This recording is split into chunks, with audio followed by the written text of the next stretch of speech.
Қазіргі таңда білесіздер, үлкен тапсырма тұр үкіметтің алдында. Ол 29 жылға дейін біздің ішкі жалпы өнімімізді 2 есе өсіру, 450-460 миллиардқа дейін жеткізу. Ол өте үлкен міндеттеме, былай қарасаңыз, оны қазіргі жасап жатқан біздің мемлекеттік саясат болсын, өндірістің құрылымы болсын, жалпы өнеркәсібіміздің құрылымы болсын, ол міндеттемені жүзеге асыруға мүмкін емес. Басқа, мүлдем басқа бір рецепт іздеуіміз керек, жолдарды іздеуіміз керек. Сондықтан бізде қазір негізгі форсайттың сұрағы осы міндеттемені жүзеге асыру үшін ғылым, жоғары білім жүйесі қалай өзгеру керек, қандай жаңа жолдарын табуымыз керек. Сондықтан қазір қысқаша ғана мен бірнеше өзіміздің қазір министрліктің жасап жатқан стратегиямызды, жаңа пайымдарымызды бөлісем сіздермен. Қысқаша бір сұрақтарыңыз болатын шығар. Маған бүгін кәсіби форсайт жүргізетін команда көмектеседі. Өзімнің бірге әріптестерім, олар таныстырамыз. Сосын форсайттың басында өте мықты модераторым болады көмектесетін маған. Біз бәріміз Мәскеуде бірнеше семинарлардан өтіп, сертификациядан өтіп, осы форсайттың сертификацияланған мамандарымыз. Біріншіден жоғары білім. Жалпы 8 басылымдықтан тұратын бізде былтыр қабылданған тұжырымдамамыз 7 жылдық, ақшасы бәрі бекітілген. Ең бірінші біздің министрлік осы 7 жылдық тұжырымдамаларды қабылдады. Білесіздер, қазір жалпы стратегиялық жоспарлау жүйесі өзгеріп отыр Қазақстанда. Енді 7 жылдық президенттің мерзіммен ұштастырылған үкіметтің жоспарлары, бұрынғы ұлттық жобалар қазір кетті. Бұл да үлкен мәселе негізінде. Қазір кішкене қиын бір жағдайда тұр стратегиялық жоспарлау жүйеміз. Бұрынғы подходтар, былай қарасаңыз, жойылды, жаңалар енді бекітіліп жатыр. Кішкене былай бір ретке әлі толыққанда келтірілген жоқ. Мына қазір жаңа ұлттық жоспар жазылып жатыр, білесіздер. Жоғары білім 8 басымдылық. Оларды біз былай қарасаңыз қазіргі таңда жоғары білім саласына жиналып қалған мәселелер бойынша жасадық.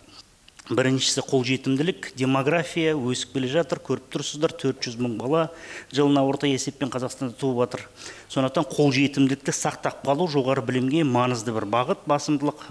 Оның ішінде келешек жинақтаушы біз өзіміз ұсынған жүйе осы жылдан бастап жүзеге енгізіледі. Қазір мәжіліске заңымыз кірді. Алла жазса, осы сессияның соңына дейін шықса, қыркүйектен бастап толыққанды енгіземіз.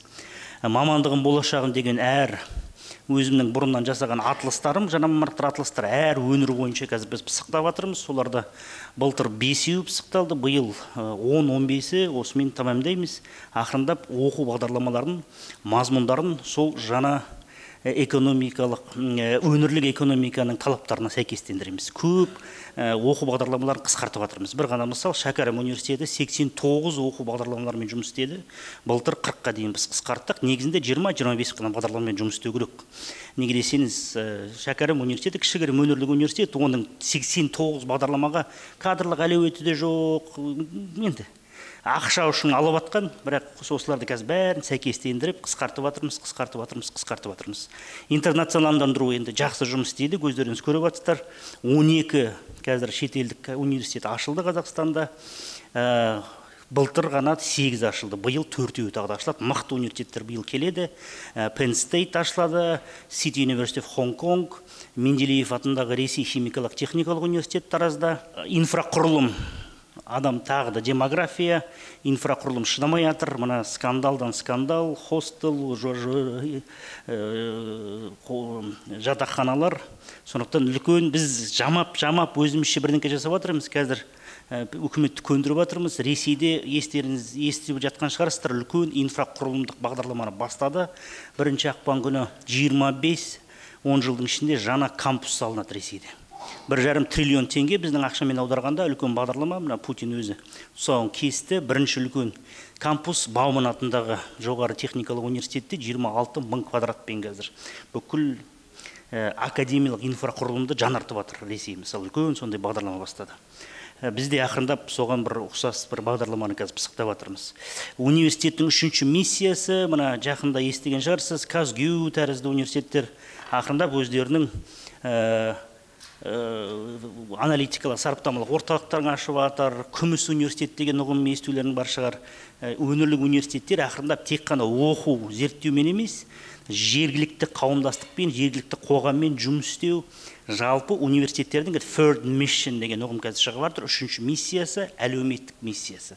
Халыққа қызмет ету біз ақырындап осы идеяны қазір енгізіп жатырмыз университеттерге. Үздіксіз білім беру жүйесі, мына Coursera тәрізді қазір бірнеше платформаларды енгізіп жатырмыз. Былтыр Coursera пилот жобасы өте жақсы жүзеге асырылды. 25 мың лицензияны таратып көрдік. Өте студенттерімізге жақсы көмектесті. Биыл оның үстіне тағы да 30 мың лицензия береміз қосымша, және Courseraмен келістік. Coursera Teacher Academy деп бізде қазір бірінші рет енгізіледі осы жылда биыл. Бүкіл ұстаздарға, бүкіл орта білім, мектепке дейін білім, профессорларымызға толыққанды $1 жылына подпискамен келістік Courseraмен. 600, почти 700 мың адамға осындай не беріледі, платформаға лицензиялар беріледі. Ол көп емес, ақша $1 өзіміз есептедік, 200 миллионның шамасында бюджеттен өзіміз жауып тастаймыз. Бүкіл береміз оқытушыларымызға. Енді цифрлық оқыту қазір оның үстіне, цифрлық сауаттылықтың үстіне біз қазір AI readiness деген ұғымды енгізіп жатырмыз ақырындап. Жасанды интеллект білесіздер, үлкен мәселе. Президент 2 үлкен тапсырма берді, онда қазір қысқаша көрсетемін. Біз қалай соған дайындалып жатырмыз, қандай жаңа оқу бағдарламалары ашылып жатыр, қандай жаңа жасанды интеллект саласындағы мектептер ашылып жатыр. Жалпы мақсатымыз тек қана цифрлық сауаттылық көтермей, бірден бүкіл жоғары оқу орындарға арнайы жасанды интеллект саласындағы курсты енгізу. Финляндия мемлекетінің өте жақсы бір бастамасы бар. Олар Google компаниямен бірігіп, Хельсинки университетінде AI Elements деген бір курсты жасады. Мақсаттары Финляндия халқының 10%-ын жасанды интеллектімен жұмыс істеуге үйрету. Сондай қазір түрлі ұлттық бағдарламалар шығып жатыр. Біз де осындай бағдарламаны қабылдадық. Өзімізге ішімізде қазір жариялаймыз. Huawei'мен және Google'мен арнайы курсты пысықтадық. 14 университетті пилот ретінде басталып жатыр. Келесі жылдан бастап, оқу жылынан бастап бүкіл университеттерге енгіземіз. Міндетті студенттерге, бүкіл студенттерге бірінші курстан міндетті осы курсты оқытуға. 23 жылдың қысқаша ғана бір шолу, негізгі нәтижелері, мен көп тоқтамайын осы жерде. Бір-екі бір қызық нәрселерді не айтуға болады. Қазір мына оқытушыларымыздың жалақысын көтеруге бастадық. Өте төмен, өкінішке орай. Былтыр қыркүйекте біз өзіміз шешім қабылдадық. 25%-ға жыл сайын енді оқытушылардың, профессорлардың жалақысын біз бюджеттен өкіметті көндіріп ұлғайтып тұрамыз. Будем повышать на 25% ежегодно с прошлого года зарплату ППС из бюджета. Бұрын оны университеттерге жүктеп тастаймыз, олар кім жасайды, кім жасамайды, енді міндетті түрде бюджеттен осылай беріп тұрамыз. Міне, қызық нәрсе, неліктен бұл бағдарламаға бардық біз, президенттің тапсырмасы әрине бар, үлкен 5 мықты жоғары университеттердің филиалдардың ашу. Бірақ біз бас кішкене қазір ойланып, біріншіден қарасаңыздар филиалдарды өңірлік университеттерге шығарып жатырмыз. Херриот Жұбанов университеті Ақтөбеде, Губкин Атырау, үлкен неміс консорциум Ақтауда, Сеултек бірінші жасанды интеллект мектебі. Мен қазір бірінші сәуір күні Кореяға барам. Премьер-министрдің орынбасары, оларда білім министрі вице-премьер, көрдіңіз бе? Сонымен қол қоямыз. Сеултекке 7 жылдық бағдарлама, Корея үкіметі $2,5 миллион құяды. Лупик деген арнайы бағдарламамыз 7 жылдық. РХТУ Тараз, Гази университеті, қазір мына 16-шы келесі четверг күні ЙОК деген yüksek öğretim құрылымы Түркияның жоғары білім министрлігі секілді. Солармен қазір Гази университеті ашылады биыл, Хачжитепе университеті ашылады. Гази Чымкентте, Хачжитепе Талдықорғанда. City University of Hong Kong сентябрьда ашылады, өткен жылы қол қойдық уже. жақсы мүмкіндік, жасанды интеллект мектебі Сатпаев университетінің негізінде бағдарлама арнайы болады. Гонконг университетінің, бұл қазір рейтингтерде ең жоғары 82-ші орында тұрған университет кіріп жатыр бізге. Енді Демонтфорт 21-ші жылы ашылған. Биыл тағы да қызық жаңалық, Алматыда, Ташкенттегі ирригация инженерлер институты ашылады. Атақты совет кезінде 3 сонда институт болған, союзный кеңестік деңгейіндегі Алматыда ашылады. Политехника деле Марке, оланы Италияда барып келісіп келдік, оларға Генуяның мықты политехникалық университеті және Лубан шеберханасы. Өте қызық формат. Мүмкіндігіңіз болса, Өскеменде барып келіңіз. Қытайлықтардың көмегімен ашылған өте қолданбалы формат, инженерлерді оқытады. Бірінші тұңғыш электромобильдермен жұмыс жасайтын, инженерлер дайырлайтын орталық болады. Ішінде автопилоттар үлкен шеберханасы ашылды. Қазір бізге үстінен 100 миллион юань тағы да бөлді. Қытайдың үкіметі 3 Астана, Қостанай, Алматыда тағы да қосымша 3 шеберхана ашылады. Жасанды интеллект, робототехника және үшіншісі машина жасау салаларында. Өте қызық формат, барсаңыздар. Бізде қазір білесіздер, электромобильдер өте көп келеді. 1-2 жылдың ішінде үлкен мәселе туады, аккумуляторларды. Не істейміз аккумуляторлармен? Ана көрсеңіздер, Парижде көптеген мыңдаған осындай машиналар жатыр, электромобильдер. Утилизация әлі толық технологиясы жоқ, осыларды пока сақтап мыңдаған машиналар тұр босқа. Аккумуляторды отырып баған, сынық баған. Бірақ қытайлықтар қазір аккумуляторлар саласында үлкен, былай қарасаңыз, көшбасшылық жасады, миллиардтаған инвестиция құйды. Қазір 1-2 мысал келтірем. Сондықтан солармен бірігіп қазір бір аккумулятор не зерттеу орталығы, не бір завод ашыламыз Қазақстанда. Енді жасанды интеллектті келетін болса, қызық бір жағдай, біз 2022 жылдан бастап ұлттық лингвистикалық корпусты пысықтауға бастадық. Жүйелі түрде бөлек ақша бөліп. 2017 жылы бір YouTube-та менің нелерім бар, видеоларым бар. Сондай. Мені МФЦ-дан қуып жет жұмыстан, менде кризис болды, дағдарыс жеке, не істеймін, кетіп балам ба, қайда барам деп. Мен Google Brain деген компанияға барған тұғым. Нелерден өтіп, собеседованиялардан олар мені жұмысқа алып, research assistant болып. Бірақ өте қымбат Калифорния білесіздер. Мен әйелімді апарып көрдік, біз 3 баламызбен өмір сүре алмаймыз бұл жалаққа деп, мен сосын қайтып келдім Қазақстанға.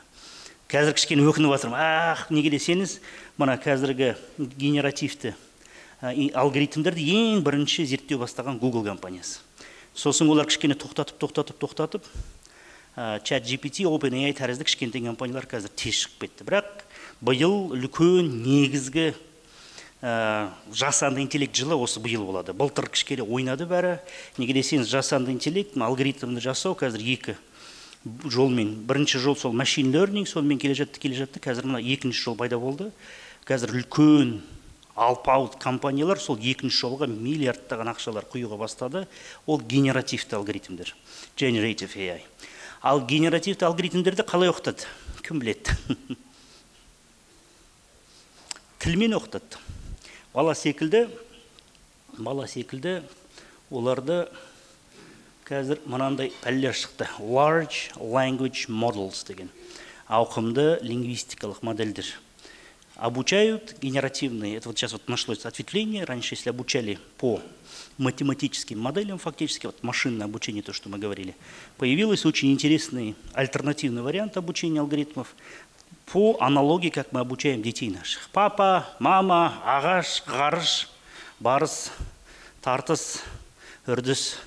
ChatGPT обучался на большой лингвистической языковой модели. Сейчас, по сути дела, началась GPT-3, началась война моделей языковых. Поэтому мы для себя тоже приняли очень такое важное решение.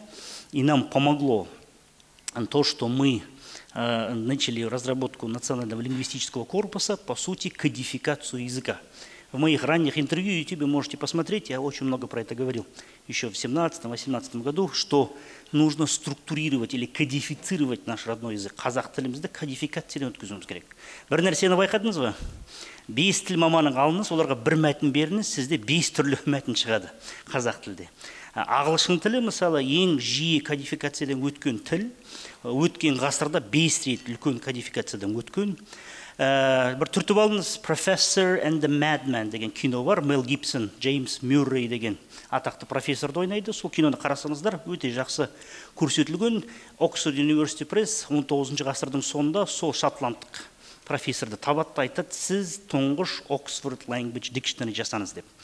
О кезде Британия империясының ең қарқын дамыған кезі, британ тілі бүкіл әлемде сөйленеді, Pidgin English деген ұғымдар пайда болды. Ағылшын тілдің диалектілері неше түрлі пайда болды. Соны бір жүйеге келтіру өте үлкен сұмдық бір міндеттеме болғандығын. Джеймс Мюррей карточкалармен газеттелерде карточка шығады. Сол карточкаларды кесіп аласыз. Осында әлі күнге дейін Оксфордқа барсаңыздар, музейде бар, Оксфорд University Press, мен ана жолы барғанда көрсетті сол карточкаларды. Түрлі үлкен үндеу жасаған, аутсорсинг идеясын қолданған, айтқан hear me дегендей. Британия империясының азаматтары, сіз кез келген ағылшын тіліндегі сөзді, сөз баламасы, сөз тіркесі, сөздің қолданысын білсеңіздер, осы карточканы толтырыңыздар, осыны адрес бойынша Оксфордқа жіберіңіздер деп. Мыңдаған карточкалар жиналуға бастады. Сол кинода жақсы көрсетіледі. Спойлер жасамайын, көріңіздер.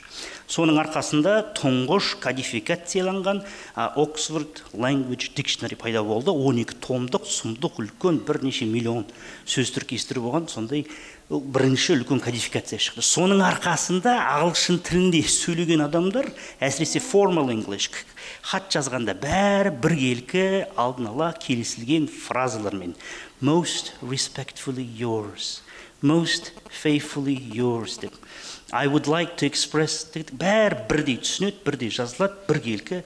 Нью-Йорк, британдық газеттерде сосын бөлек сондай нелер қалыптасты. Қазақ тілін өкінішке соңғы рет осындай кодификация жасаған бірақ адам болды, Ахмет Байтұрсынов 1928 жылы. Әлі күнге дейін қазақ тілі әдебиетіміз сол оның жазып кеткен хрестоматиялық оқулықпен оқытылады. Оның 70 почти 100 жылдық ішінде болған өзгерістер, терминологиялық жұмыстар жүйеге келтірмеген. Сондықтан мен көп осыны айтып жатырмын. Осы жылы көп естисіздер, осы жаңалықтарда LLM, қазақ LLM, GPT неге десеңіз, енді мақсатымыз өзіміздің тұңғыш үлкен LLM-імізді жасау, оны қазір алынатын суперкомпьютерға беру, ақырында өзіміздің чат GPT тәрізді қазақ тілінде түсінетін, білетін, көмектесе алатын виртуалды ассистенттер кетеді одан кейін. Жалпы тілдің болашағы өкінішке орай ма, қазір цифрлық кеңістікке тікелей байланысты. То есть будущее любого языка сейчас зависит от насколько он представлен в цифровой реальности.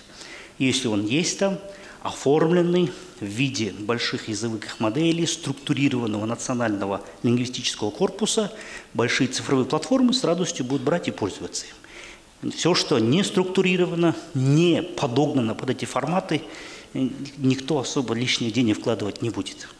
И есть английский язык.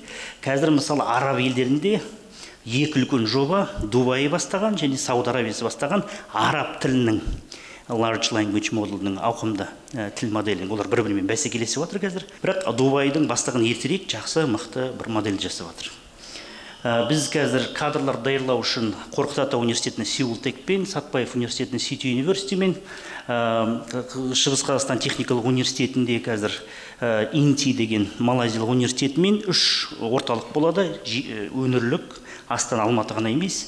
Негізгі үлкен орталық computing power, неге десеңіз, мына модельдерді оқыту үшін көп суперкомпьютер керек, былай қарасаңыз, көп есептер жасау шығару керек.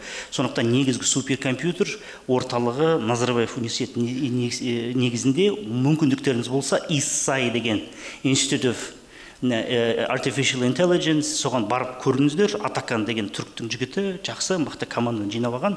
Негізгі суперкомпьютер соларда болады. Астана университетінде, IT университетінде бірнеше оқу бағдарламалары МИФИде және МГУ-да осы жылдан бастап магистратура және аспирантура вычислительные технологии и методы искусственного интеллекта оларды көндіріп айттық болды. Бакалавриат қана жеткіліксіз, бізге аспирантураны бастаңыздар. Осы сентябрьден басталады МГУ-дың филиалының негізінде. Енді сәл кішкенем ғылымымызға өтейік. Ғылым таппай мақтанба. 5 негізгі басымдылықты қойып отырмыз биыл. Жалпы осы қалған 6-7 жылдыққа. Бірінші, ғылым моделі өзгеру керек. Мына үлкен міндеттемені жүзеге асыру үшін өкінішке орай модельді өзгертуіміз керек. Неге десеңіз, Совет одағынан келе жатқан жабық ғылым моделі қазір біздің мына алдымызға қойылған мақсаттарға жеткіліксіз. Қазір ақырындап Ресейде де олар қатты өзгертіп жатыр. Негізгі басымдылықты қарасаңыздар, Ресейде, ақш-та секілді, Швейцарияда секілді, Сингапурда секілді, Жапонияда секілді университеттерге салып жатыр. Research Intensive University, яғни зерттеуші университеттерге. Қазір мына 25 инфрақұрылым бағдарлама, ол да сол зерттеуші университеттердің ғылыми базасын күшейту. Томск, Новосібір бұрыннан келе жатқан, Мәскеу университеттері, Екатеринбург университеттері ғылымды, былай қарасаңыз, ауыртпашылықты ақырында жабық ғылыми зерттеу институттарынан университеттерге беріп жатыр. Біз де ақырында осы көшті бастадық. Тұңғыш мына қазір әкелдім мен, неміздер нәтижелерімізді шығуға бастады. Интеллектуалдық потенциал, кадр аз, 90 жылы 52 мың ресми тіркелген ғылыми зерттеу қызметкерлер болса, 2000 жылы 12 мың қалып қалды. Яғни осы 90 жылдардың басында 10 жылдың ішінде біз 36 мың адамды жоғалтып алдық. Көбінесе олар не шетелге кетті, Ресей, Франция, Европа елдеріне, ақш-қа. Ақырындап қазір қайтарып жатырмыз, оның да бірінші нәтижелер шығып жатыр. Немесе мемлекеттік қызметке, бизнес, банк саласына кетіп қалды. Мына қазір қарасаңыздар, көп Мәулен Сағатхановичтан бастап, бәрі уақытында академиялық орталықтардан шыққан адамдар 90 жылдарда соларды көп мемлекеттік қызметке алуға бастады. Инфрақұрылым, міне, университетский наука, жоғары оқу орындарға негізделген және үлкен басымдылық бағыт. Бір тәпті екінші түртіп алыңыздар. Кэролайн Вагнер деген ақштың жазушысы, ғалымы New Age of Invisible College деген кітап бар.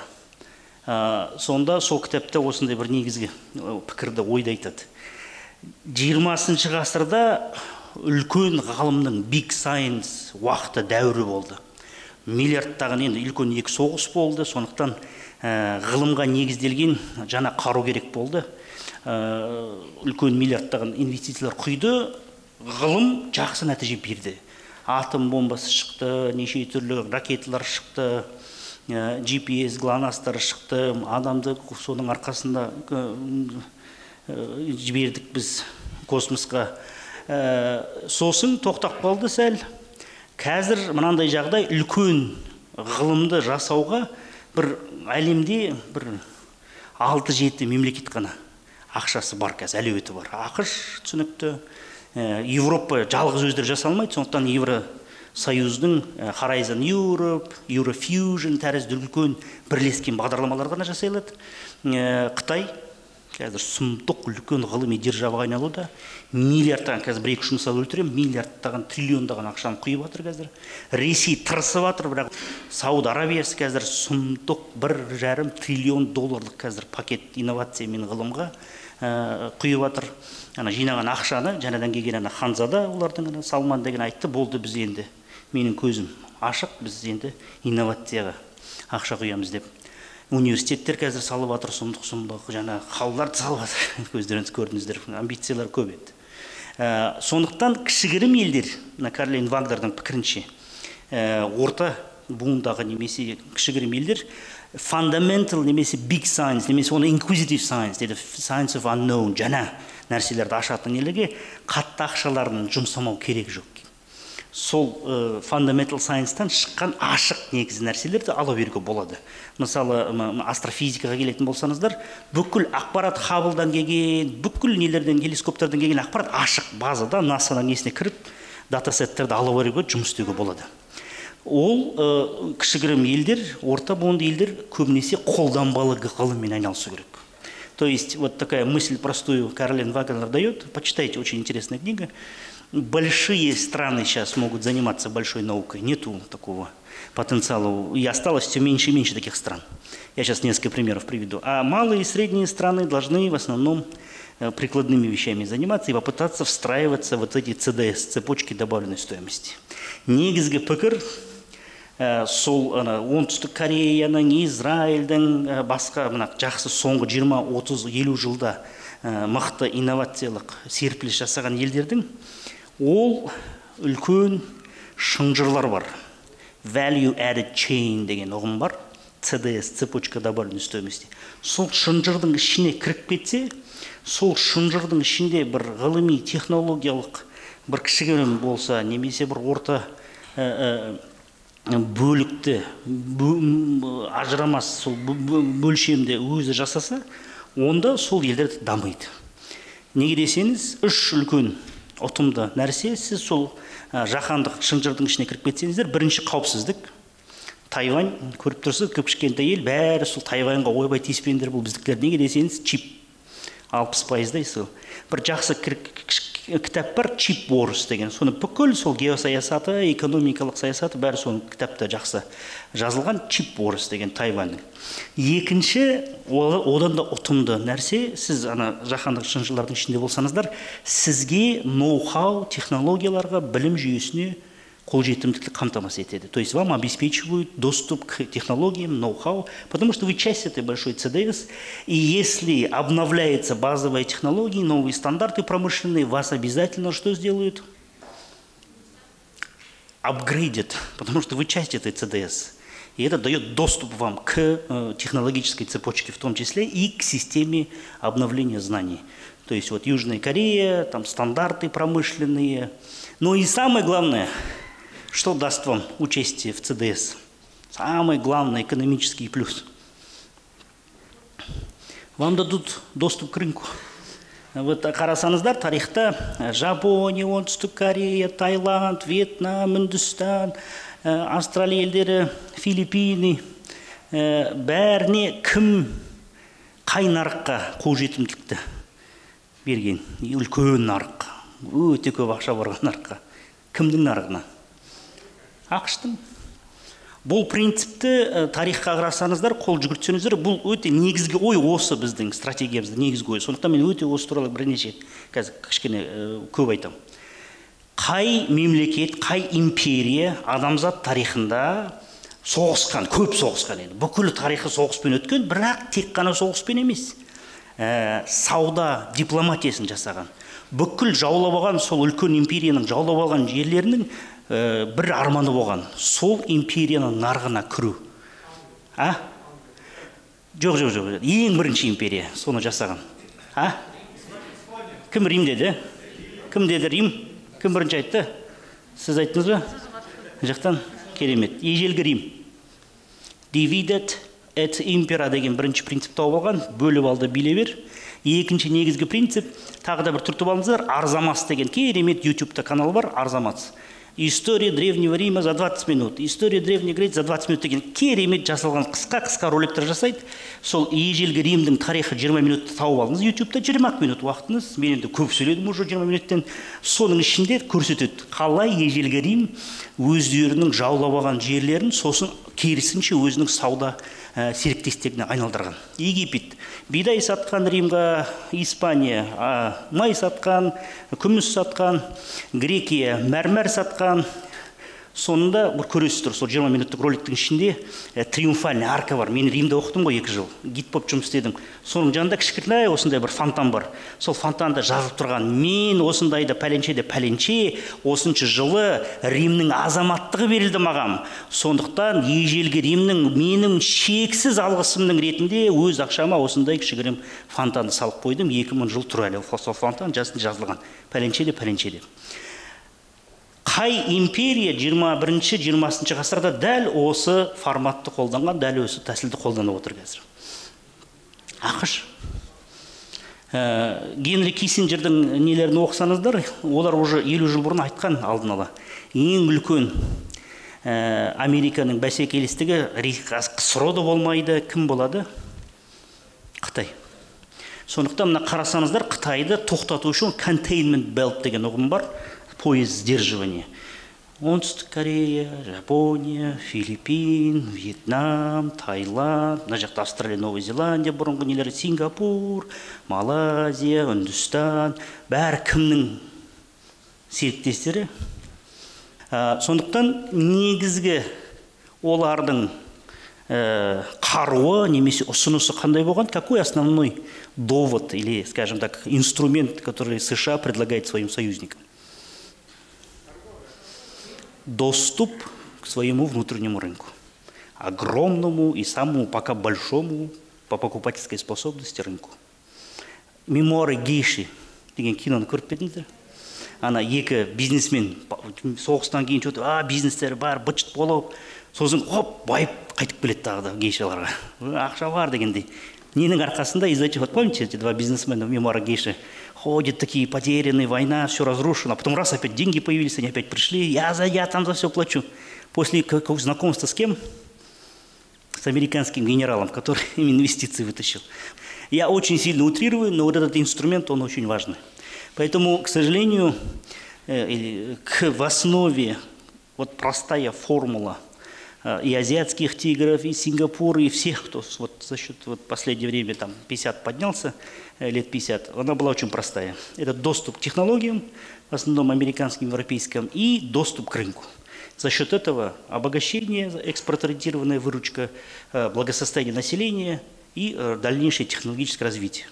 Все, кто удерживает компоненты в ЦДС, в цепочке добавленной стоимости, дальше стабильно развивается. Все, кто не смог в них встроиться, выпадает. У нас, к сожалению, ограничений очень много. Очень много ограничений. Геополитических, региональных. Сейчас я вам очень короткое видео покажу. По сути, задача, которая сейчас стоит перед нами, страновая. Ее решает большое количество стран. Называется она ловушка среднего дохода, middle income trap. Мы уже классически в этой ловушке висим. 90-е, 2000-е годы бурный рост, сейчас вот такая вот так воткнулись и стоим. Дальше, чтобы выйти, очень хорошее видео, она нашумела в свое время, Меркатор такая компания, довоенный фильм, но очень хорошо вот summary делает, что нужно сделать или у кого получилось, за счет чего у отдельных стран получилось эту все-таки ловушку преодолеть. Давайте быстро посмотрим, буквально 2 минуты.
Сондықтан қазіргі таңда біздің алдымызда да дәл осындай міндеттемелер тұр.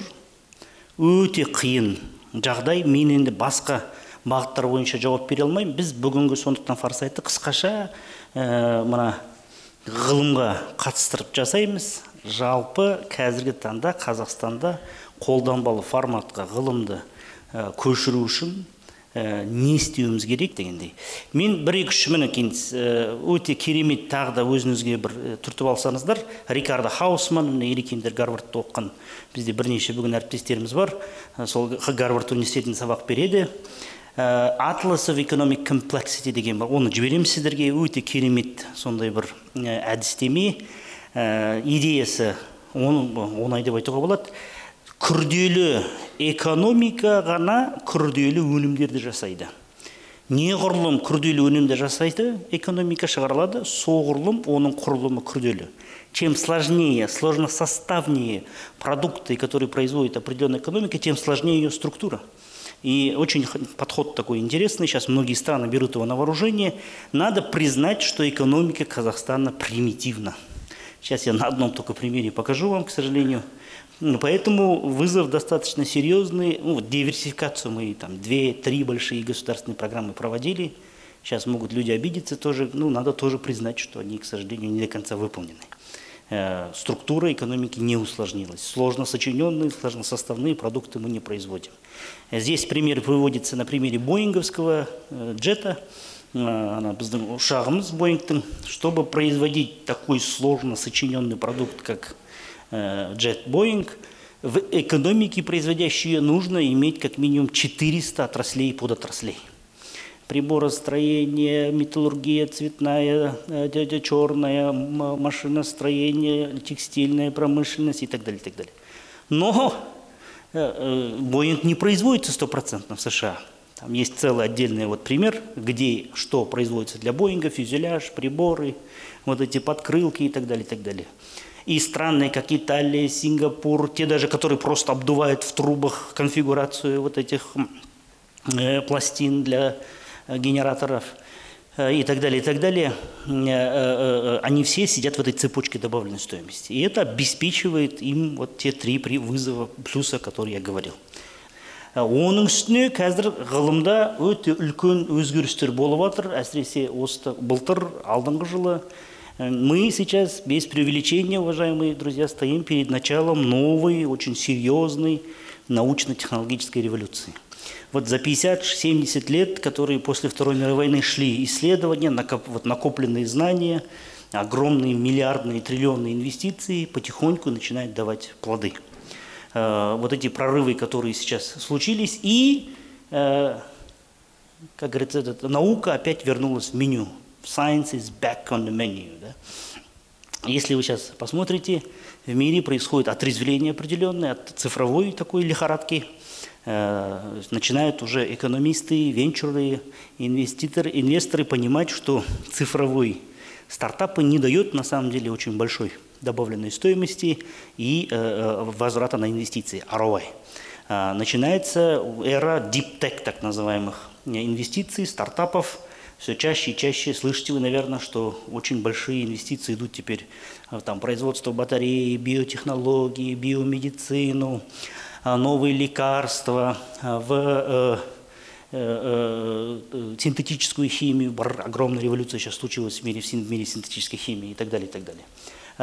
Этот будет настоящий год искусственного интеллекта. Все поигрались, поняли, большие компании всколыхнулись. Прошлый год, например, в Гугле Сундар Пичай объявил годом AI, искусственного интеллекта. Он сказал, как так? Мы начинали все это огромное, всю создавали базу, TensorFlow, библиотеку, вспомните. Появились небольшие компании, которые смогли найти чуть другой подход и вырвались вперед. Сейчас все эти гиганты начинают уже настоящая драка, настоящая конкуренция в этом году начнется. Целым пакетом сейчас Google вышел на рынок, Gemini, корпоративный, BART, профессиональный, корпоративный, Enterprise и так далее, и так далее. Поигрались, посмотрели, что могут новые алгоритмы, игрушки, картинки, анимации. И теперь начнется уже более серьезное осмысление и промышленное применение этих вещей. Как я сказал, начинается война LLM. Game of Thrones, Game of LLMs. И тут тоже мы потихоньку какие-то свои начинаем пробовать вещи. Здесь я коротко это все вам посмотрите. Наши такие несколько прогнозов мы для себя делали. Генная терапия, очень интересные выходят продукты. Вот начинается эпоха действительно персонализированной медицины. Уже очень серьезные продукты начинают выходить на рынок. Лекарства от ожирения в этом году будет очень большой ажиотаж. 2 крупных биомедицинских холдинга будут толкаться между собой на рынке. Одно лекарство воздействует напрямую на гипоталамус, чувство голоса подавляет, голода, а второе расщепляет жиры. Вот таблеточку выпили, твой габар говалат, да, и как бы остальное за тебя там все сделает. Ну, вот. Ну, как вот для таких людей, как мы, это прямо как это чудо новое. Вот еще один, это то, что я говорил. Китайцы накопили огромный пласт знаний в сфере накопления энергии, извиняюсь за тавтологию, и прорывы первые у них пошли. Мало того, что сейчас крупнейший производитель и поставщиков накопителей энергии электромобилей, теперь уже Китай, он вырвался. Сонда қалай жасайды? Chrysler, Daimler Chrysler, BMW-ның бүкіл электромобильдер Қытайда жасалады. Олардың характеристикаларын шектейді да, өздерінікін көтереді. Мысалы 400 шақырым жүрсе бір зарядке, мыналардікі 540 жүреді. Олардікі шыдамаса, мыналардікі шыдайды дегенде. Еще пользуясь фактически монополистским правом, они... Номер 1 сейчас, как вы думаете, популярная машина в Казахстане, электромобиль? Зикр, Джили деген, Volvo'ны сатып алған, шасси Volvo'нікі, қалғандікі бәрі өздерінікі. Бета-вольт. Вот следите в новостях, мы съездили к ним, посмотрели, я сам реально шокирован был. Первый на изотопе никель-63 работающий элемент, 50 лет у него жизнь полураспада идет. Вот представьте себе, в этом году уже они будут потихоньку выходить на рынок. Представьте себе, у вас сотовый телефон, который 50 лет заряжать не надо. Или дрон, который летать может несколько лет, тебе там и все, что хотите, фиксировать. Или машину, которую там 50 лет не надо заряжать, ничего, покупать ничего не надо. Сели и говорят, срок гарантии 50 лет. И жүре бересіз сонымен. Причем это радиации нет, оно вот распадается и потом бета-вольт. Где-то себе түртіп алыңыздар, посмотрите. Ең үлкен қазір жаңалық, ол термоядрлық синтез. Cold fusion деген, холодный синтез. 70 почти лет все ведущие державы мира, объединенные, вкладывали в термоядерный синтез исследования. Оппенгеймер деген киноны, пожалуйста, қараңызшы. Оппенгеймер. Оппенгеймердің командасында бір кішкене бұзық бір адам болады, келеді оған. Жоқ, мұны атом бомбасын жарамайды дейді. Біз водородный бомба жасауымыз керек дейді. Водородный бомба үшін сұмдық энергия керек қой. Енді атом бомбаны жасап, сосын водородный бомба жасаймыз дейді. Сондай бір оның командасында бір не болады? Толман. Сол кісі бірінші Оппенгеймердің командасында осы Cold Fusion туралы айтуға бастады. Бірден 40-шы жылдардың сонында уже тұңғыш зерттеулер бастады.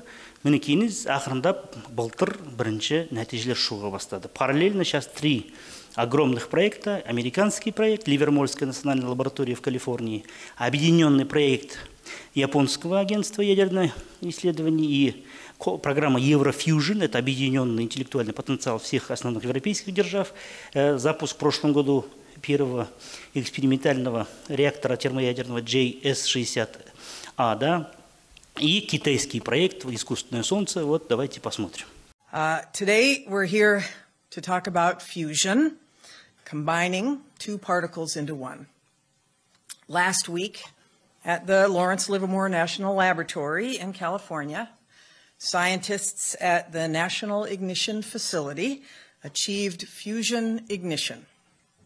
And that is creating more energy from fusion reactions than the energy used to start the process.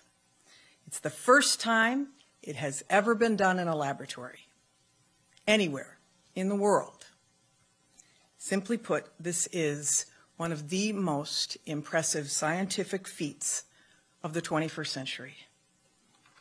Or, as the president might say, right?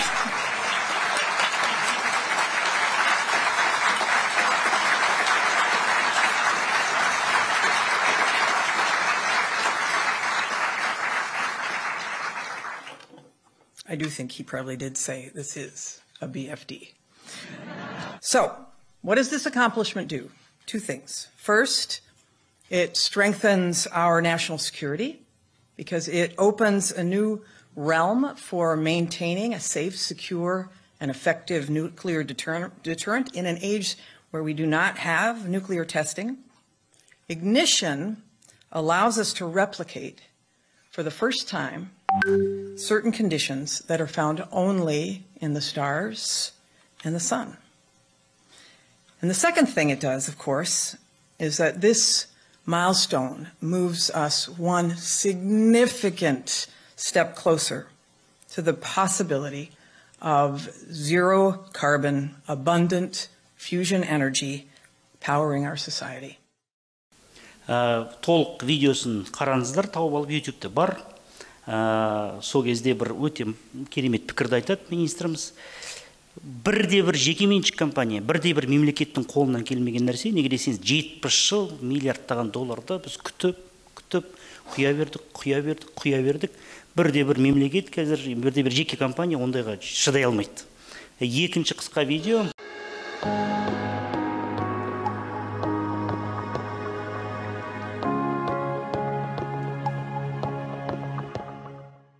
The world's largest and most advanced tokamak fusion reactor has gone online as the Japanese 370-ton JT60SA reactor was fired up for the first time during an inauguration ceremony in Japan. First conceived by Soviet scientists in the 1950s, tokamaks are toroidal reactors that are one of the leading contenders to become the first commercially viable fusion power plants. The name is a Russian acronym for toroidal chamber, with magnetic coils, and consists of a large donut-shaped chamber surrounded by magnetic coils that compress a plasma made of hydrogen isotopes until it reaches pressures and temperatures that are only found in the interior of the Sun to initiate fusion. In concept, it's a simple machine and achieving fusion is relatively easy, but in practice it's extremely difficult to build a reactor that can maintain a sustained fusion reaction that generates more power than is fed into it. The Japan Torus 60 or JT60 project has been running since 1970, and the JT60SA is that latest and biggest iteration. The JT60SA is currently a joint project by the EU and Japan, with participation by Britain, which signed a separate agreement after leaving the Union. The original reactor was upgraded several times as technology evolved, resulting in a complete disassembly and reassembly in 2013, with work finishing in 2020. Unfortunately, this was followed by a massive electrical short in 2021 that necessitated 2 years of repairs. The initiation of operations for JT60SA was inaugurated on December 1, 2023 by the EU's Commissioner for Energy Kadri Simpson and Japan's Minister of Education, Culture, Sports, Science and Technology Masahito Moriyama in a formal ceremony. Though the upgraded reactor still isn't anywhere near to being a practical power generator, it will be used to overcome many outstanding problems as well as testing materials and procedures that will be needed for commercial stations. For 75 years we've been told that fusion power was only 25 years away and billions of dollars have been spent to make it practical. However, since successful fusion power would provide humanity with unlimited clean power forever, a little patience might be in order. Жапония Еврофьюжн бағдарламасымен бірігіп, осыдай бір 50 жылдай осымен жасады. Ең қызығы, бірінші идея Совет одағында жасалған токамак дегеніміз тороидальная камера. Сол 50-ші жылдары Новосібір, МИФИ, МФТИ жасаған үлкен жоба. Қазір ақырындап жапондықтар осыны былтыр қосты, тұңғыш эксперименталды термоядролық реактор қосылды жұмысқа. Бірақ ең шок жаңалық ол қытайлықтардан $1 триллион инвестиция 28-ші жылы Қытай үкіметі жариялады, толыққанды термоядролық реакторды іске енгіземіз деп. Ең ұзақ қазір мына реакцияны ұстап тұрған қытайлықтар. The experimental advanced superconducting tokamak, or the Chinese artificial sun, achieved a steady-state high confinement plasma operation for 403 seconds on Wednesday, a key step toward the development of a fusion reactor. The breakthrough, achieved after more than 120,000 shots, greatly improved the original world record of 101 seconds, which was set by East in 2017. The ultimate goal of EAST, located at the Institute of Plasma Physics under the Chinese Academy of Sciences in Hefei, is to create nuclear fusion like the sun, using substances abundant in the sea to provide a steady stream of clean energy. 我们一次的东方召唤又一次刷新了一个世界纪录。我想这一个对我们实现聚变能的应用，又让我们往前一大步。 Бұл өте үлкен жаңалық болмақ. Келесі 10-15 жылдың ішінде бәріміз күтіп отырмыз қазір, қалай өзгереді. Энергетика саласы, енді басқа бүкіл салалар өзгеруі мүмкін. Бүкіл салалар өзгеруі мүмкін. Қалаларда мына бүкіл магистральдық электрлік желілер, кегоктар, өздерінің портативный осындай нелер болуы мүмкін, термоядролық. Осындай бірнеше үлкен жаңалықтар қазір дүниеде болып жатыр. Біздің түсінуіміз бойынша келесі бір 10-15 жылдың ішінде үлкен түбегейлі радикалды ғылыми техникалық революцияның алдында тұрмыз. Сондықтан міне келесі бір 5-10 жылда Қазақстанда бір шансы бар. Осы технологияларда немесе осы жаһандық шынжырлардың ішіне ілініп кету. Ілініп кетпесек, онда өкінішке орай біз бір сырттатылған, шетте қалған бір мемлекетке әбден айналып кетуіміз мүмкін. Енді біз не істей аламыз осы жағдайларда? Жақсы мысалдар бар. Түркия соңғы 20 жылда, өте 30 жылда мықты технологиялық ғылыми өңірлік революция деп айтуға болады. Негізгі олардың платформалары осы технологиялық серпілісті жасаған университет жанындағы технопарктар. Мына Анкалар, Байрақтар, мына ең үлкен технопарк, оларды Өттү Ортодау техник университеті, Middle East Technical University'дің Өттү кент деген технокент, технопарк өте керемет жақсы жұмыс істеп отыр. Көп мына Анка, мына дрондарда көп осы неден шықты. Бір где-то жылына 3,5 миллиард доллардай оборот сол технопарктен қазір жұмыс істеп отыр. Корея, біз қазір Кореяның, Түркияның соңғы осындай серпіліс жасаған елдердің қарап шықтық. Әрине ең үлкен оларда көмек сол Американың көмегі болды бір жағынан.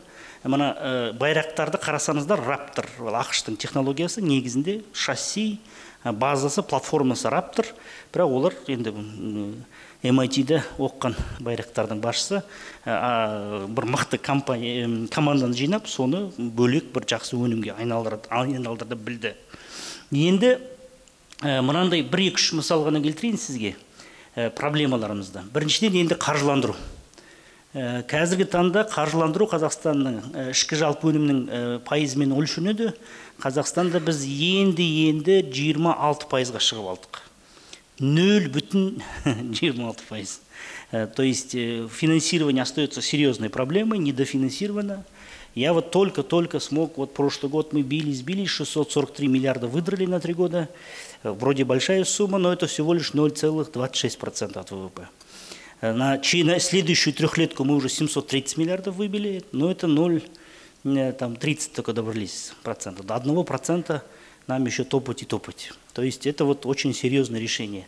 Для сравнения, Южная Корея 4,3% на науку ежегодно, 4,7% на высшее образование, 1,8 триллионов ВВП Южной Кореи на сегодняшний день, то есть порядка 130-140 миллиардов долларов ежегодно они вкладывают в науку и высшее образование. Вот просто, чтобы вы понимали. Просто вот так идет.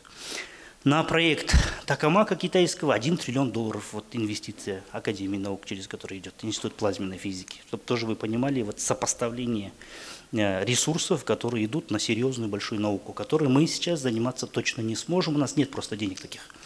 Кадры – это тоже такая вот оснащение. И вот все-таки мы сейчас понимаем, что сколько бы мы ни увеличили финансирование из бюджета науки, мы все равно до 1% не доберемся. Поэтому нужно затащить бизнес в науку, создать системные условия, чтобы бизнесу было выгодно заниматься наукой. Этим путем шли все. Все создавали через инвестиционные, налоговые преференции, бюджетные преференции системный запрос на НИОКР. Чем мы сейчас и занимаемся. Вторая большая проблема ключевая, вот было бы хорошо, если бы вы над этим тоже подумали, это создание правильного механизма определения приоритетов науки. В Корее они идут технологическими форсайтами, то, чем мы сейчас с вами будем приблизительно заниматься, но там это все сделано масштабно, десятки тысяч участвуют лучших специалистов по всей стране, проводится волнами в 2-3 года. Например, вторая волна, 98-99, было принято решение Чеболю Samsung начинать изготавливать что? Мобильные устройства, чем он и занялся очень успешно при полной поддержке государства. Еще один пример, КНР.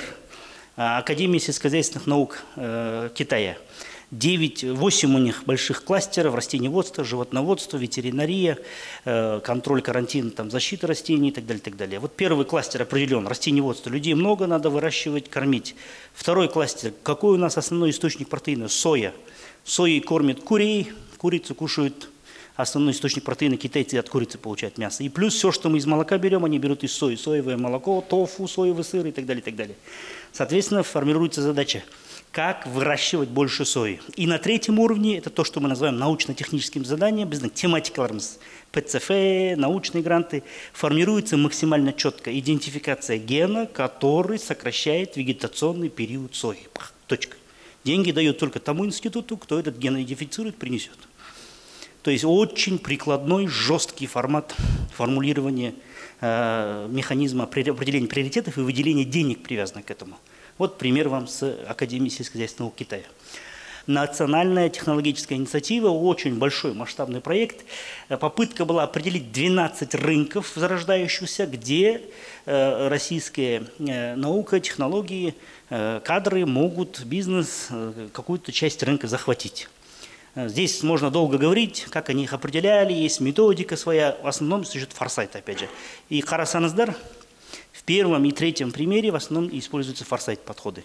Мы сами участвовали, вот все люди, которые будут сейчас нам помогать, в Москву ездили, Олжас Сакенов, Ербол, Шыңғыз, вот в этих, остров у них назывался, остров, они островами вот так собирали, архипелаги еще у них там были.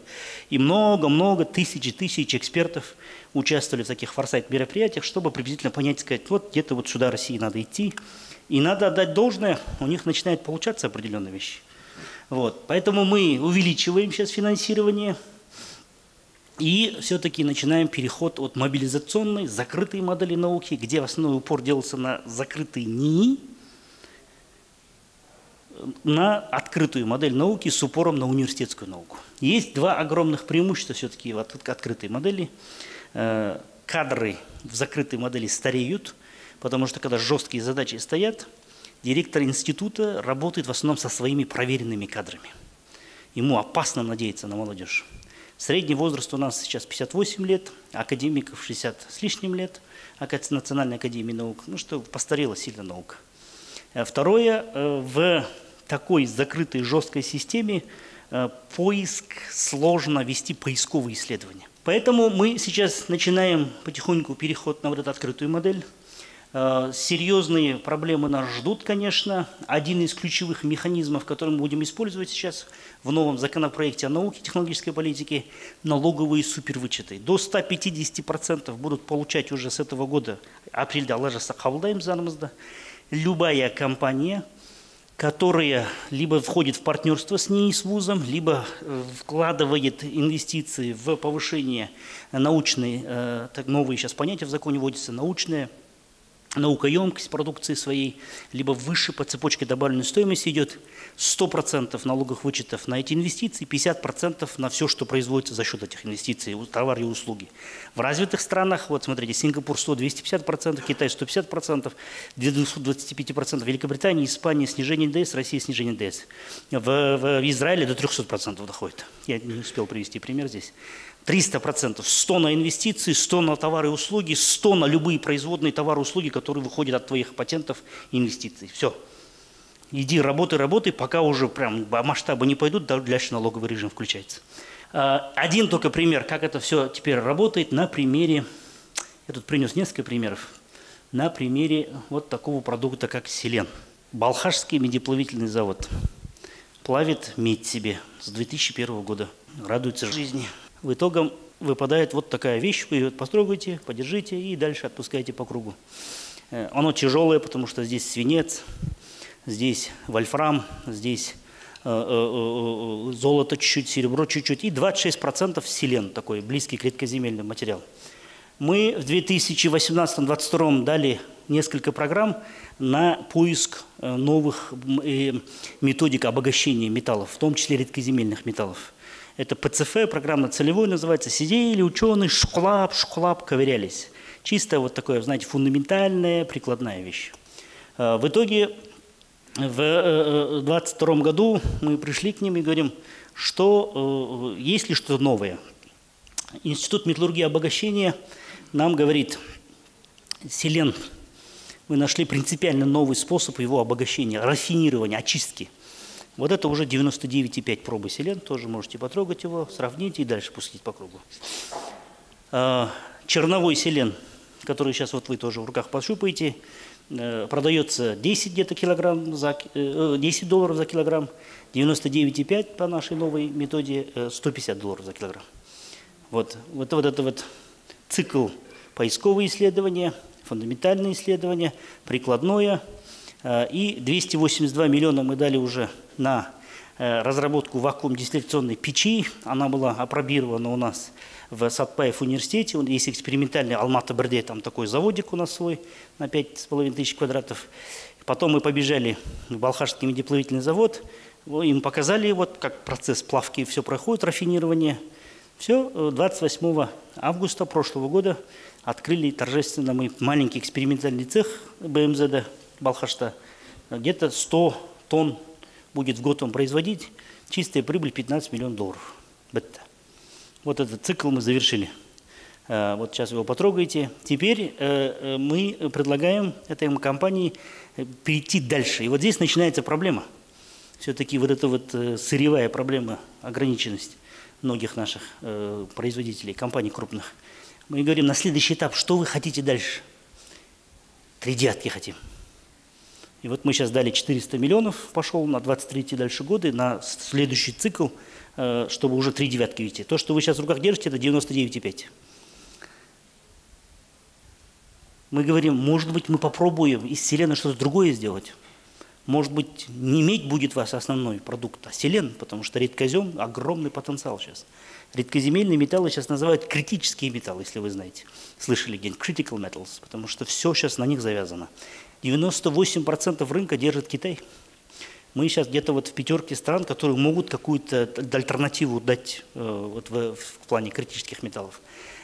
Откройте любой картридж, в принтере вытащите картридж, вот так откройте крышечку, вот такая зеленоватая блестящая пленка покрыта, знаете, вот на барабане.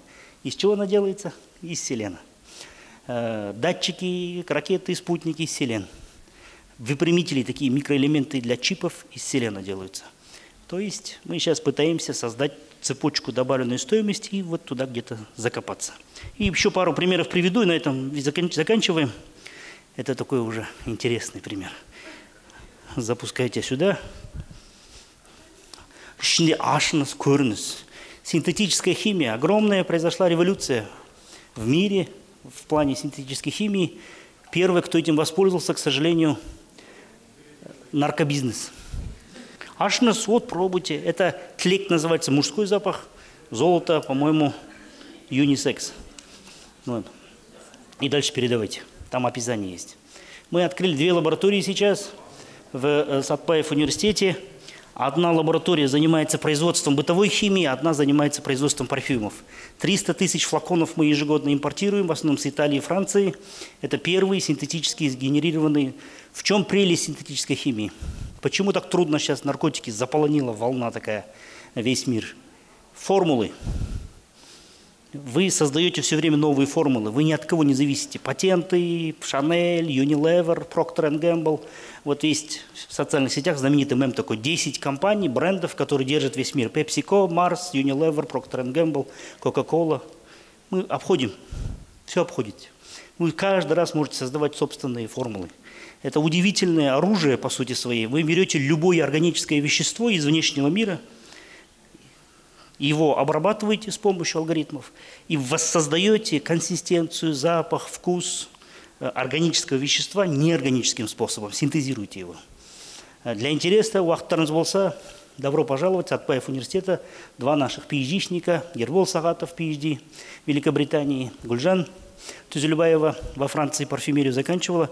Вот они сейчас свою команду собирают и над этим работают. 10 тысяч флаконов мы начнем производить в этом году. Вначале внутренний рынок завоевывать, отвоевывать назад и идти дальше на внешний рынок. И последний пример того, как мы возвращаем потихоньку наших сильных ученых из-за рубежа. Дос Сарбасов деген біздің мықты ғалымымыз